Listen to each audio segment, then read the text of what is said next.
네트워크 취재 현장입니다. 오늘은 전남 동북권 소식입니다. 김다은 앵커, 6.25 당시 여수에서 민간인들이 미군의 공격으로 학살된 사건에 대한 새로운 기록이 나왔다고요?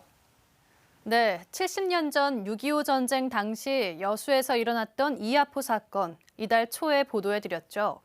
여수 남면 안도 해상에서 피난선이 미군 전투기의 공격을 받아서 200명 가까운 민간인이 숨진 참혹한 사건이었는데요.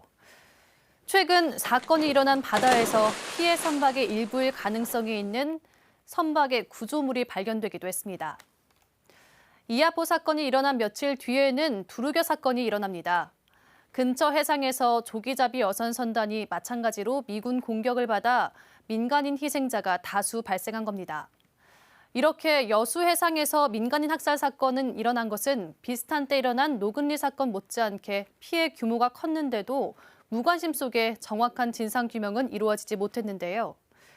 최근 미군 작전 상황을 알려주고 전투기 기종을 추정할 수 있는 옛 신문 기사가 발굴돼 정밀한 진상조사의 필요성이 커지고 있습니다. 양창희 기자입니다.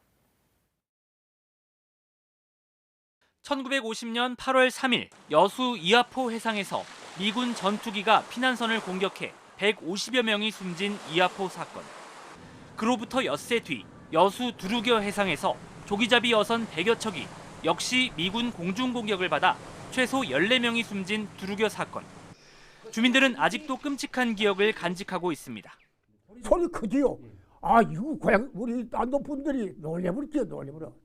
얕게 가면서 그냥 막 소리 지르고 막 쏴부니까 그 총소리와 비행기 소리가 그냥.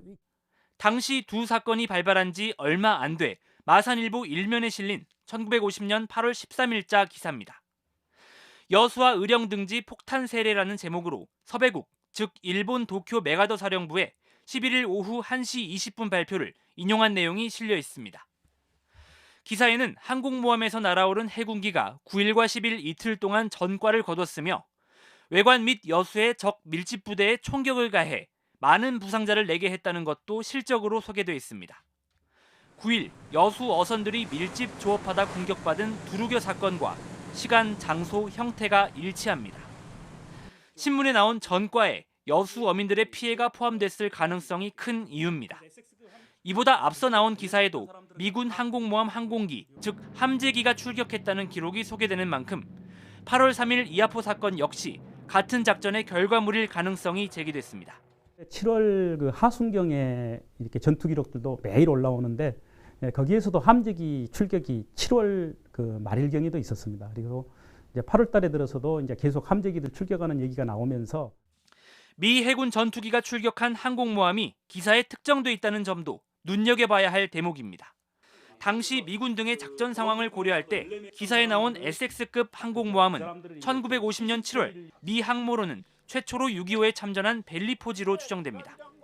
벨리포지에는 한국인들이 일명 섹스대기라고 부르던 전투기 F9F 팬서가 실려 있었는데 이는 두루겨 사건의 목격자들이 지목한 항공기 기종과 동일합니다. 전투 기록이라든지 항해 기록들은 얼마든지 이렇게 잘 남아 있을 거라고 생각이 듭니다. 훨씬 진실에 가까운 좀 자료들을 이렇게 발굴해낼 수 있지 않을까 싶습니다. 피난선이 공격받고 불태워진 바다에서 선박 추정 잔해가 발견된 데 이어 미군 작전을 담은 기사까지 발굴되면서 이하포 두루겨 사건의 진실을 체계적으로 규명해야 한다는 목소리가 높아지고 있습니다. KBS 뉴스 양창입니다.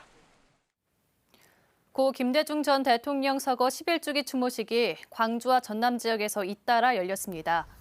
광주시와 김대중 광주추모사업회는 오늘 김대중 컨벤션 센터에서 김 전 대통령 서거 11주기 추모식과 추모음악회를 열었고 전라남도도 남학중앙공원 김대중 대통령 동상을 찾아 11주기 추모식을 진행했습니다. 순천시가 남북경제문화협력재단과 협약을 맺고 남북교류 사업을 벌이기로 했습니다. 허석 순천시장과 임종석 남북경제문화협력재단 이사장은 오늘 순천시청에서 협약식을 열어 남북한 협력을 위해 순천시와 북측 한 개 도시의 교류를 이른 시일 안에 추진하기로 했습니다. 지금까지 순천이었습니다.